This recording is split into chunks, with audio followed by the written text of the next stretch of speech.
lalu bisa air itu kurang, maka lebih bagus lagi. Tapi kalau nggak ada, maka juga gitu.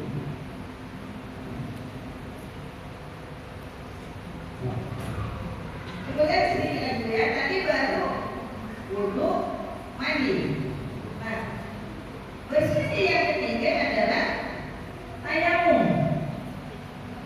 Kalau tadi wudhu mengangkat hadas kecil, mandi mengangkat hadas besar, sedangkan tayamum bisa untuk mengangkat hadas kecil dan bisa juga untuk mengangkat hadas besar.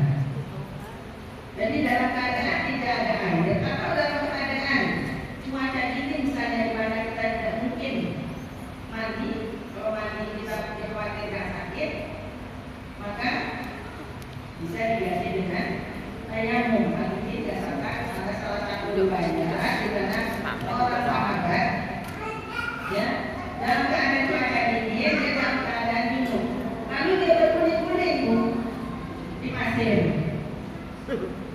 Disampaikan itu kepada Rasulullah. Rasulullah tertawa. Kata Rasulullah, sungguh kamu tepuk tanganmu ke kanan atau tubuh, lalu kamu sapu kamu, ya, kemudian tepuk lagi sekali, kamu sapu tanganmu. Ada yang mengatakan sampai ke celana, ada yang mengatakan sampai ke siku.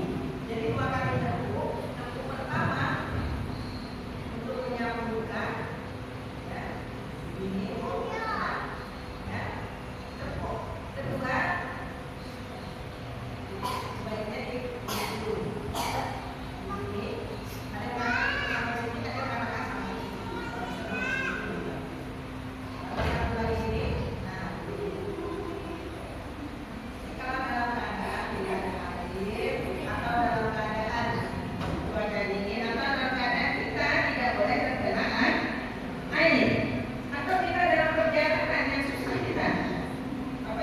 Ibu di sini yang sudah berangkat haji, umroh, itu 9 jam di pesawat, ya, mungkin kita mau air di Malaysia sedikit cuma tuh, ya.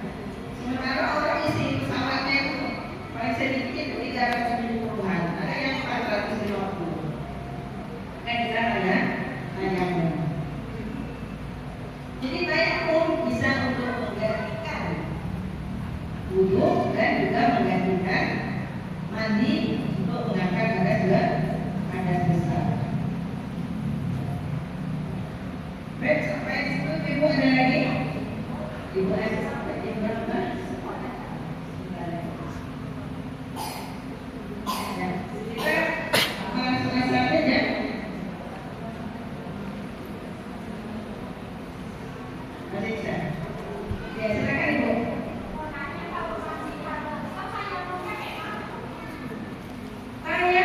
Apakah sebagai pengganti wudhu atau sebagai pengganti mandi?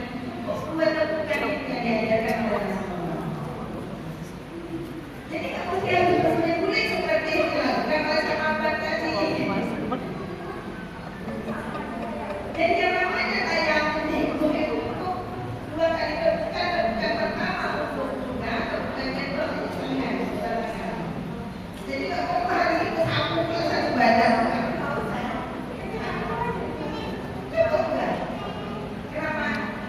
Dalam Islam itu ada namanya azimah, ada rukhsah. Azimah itu hukum pokok. Dan barokah itu hukum pokoknya ada wudhu, maka ada kecil, ada kemudian mandi, maka ada besar. Nah, tayamum disebut dengan hukum rukhsah. Keringanan yang diberikan oleh Allah dalam keadaan-keadaan tertentu kita tidak bisa menggunakan air atau tidak ada air, maka diberikan kita bisa cukup dengan tayamum. Baik, ibu ada lagi yang mau bertanya, silakan.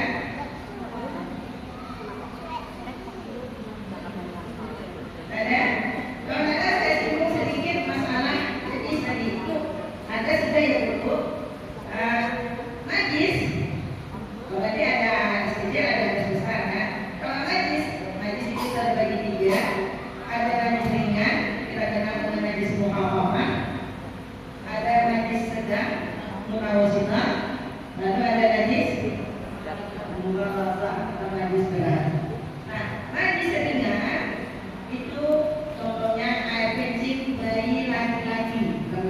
Bayi laki-laki yang belum umur 2 tahun yang masih menyusu sama ibunya, belum dicampur dengan makanan lain, masih asitop ya. Jadi air kencing anak laki-laki atau bayi laki-laki itu termasuk najis mukhafafah atau najis ringan. Jadi cukup dipercikan air untuk mensucikannya, untuk dipercikan. Sedangkan najis sedang mutawasithah itu banyak jenisnya, ya, kotoran, ya, kencing selain baik kencing baik laki tadi, ya, lalu bangkai, darah, mati, mazi, wadi, jenisnya itu. Kemudian, nah kalau mani itu dari berbeda pendapat ulama, ada mengatakan mani itu termasuk najis, ada yang mengatakan mani itu tidak najis. Jadi kalau terkena pakaian, ya tidak perlu harus dibasuh. Tapi kalau masih wajib dan itu harus. Lalu darah anak, ya itu termasuk najis mutawasithah, najis sedang. Cara mensucikannya dengan cara membasuhnya atau menyucinya, ya sampai hilang warna, bau dan rasa kalau tidak ada rasa. Yang terakhir najis mughalladhah atau najis berat. Nah, najis berat ini yaitu kencing dan babi. Kalau terkena maka harus disucikan dengan yang sama, yaitu dibasuh sebanyak 1 kali, salah satunya dengan tanah. Dia termasuk najis berat. Jadi kalau cara mensucikan najis, jadi najis ini harus kita sucikan dari tubuh kita, dari pakaian kita, juga dari tempat sholat kita. Kenapa? Sebab semuanya harus, ya, terbebas dari najis. Keadaan tubuh kita yang berhadas tadi juga harus kita sucikan melalui ujung ataupun kayak ini. Baik, ibu masih ada lagi? Ada yang ingin bertanya? Ya sebenarnya jawabannya setengah jam. Waktunya ada habis. Ini itu sebenarnya setengah jam dalam pembahasan, ya. Itu baru sampai situ baru masih banyak ini sebenarnya masalah-masalah perempuan itu. Makanya apa itu membuat khusus fikih wanita. Jadi kalau ibu baca ini salah satunya, ya, ibu lihat ini fikih wanita seperti ini baru satu buku. Kebanyakan memang itu fikih wanita yang dikarang oleh para ulama itu debat-debat. Kenapa? Karena masalah wanita itu banyak. Belum lagi kalau kita sholat itu menurut aurat kan. Nah itu berbanyak masalah. Jadi maka ulama itu biasanya membahas satu ya dalam buku, makanya kepada setiap. Memang ada yang mencuci fikih wanita. Baik ibu-ibu, karena mungkin masalah ya, bentar lagi jam 3 ya. Sekarang sudah 31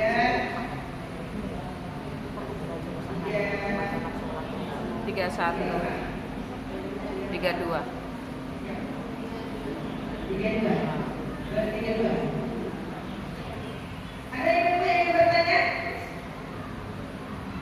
Ada bertanya? Nah.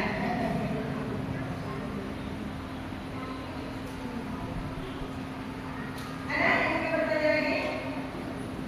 Ada? Ya silakan ibu.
Lagi Ibu? Ada nih? Ada yang mau ditanyakan? Ya ada. Baik, Ibu-ibu, mungkin itu yang bisa saya sampaikan. Ya, mohon maaf Ibu kalau ada yang salah atau hilaf dalam penyampaian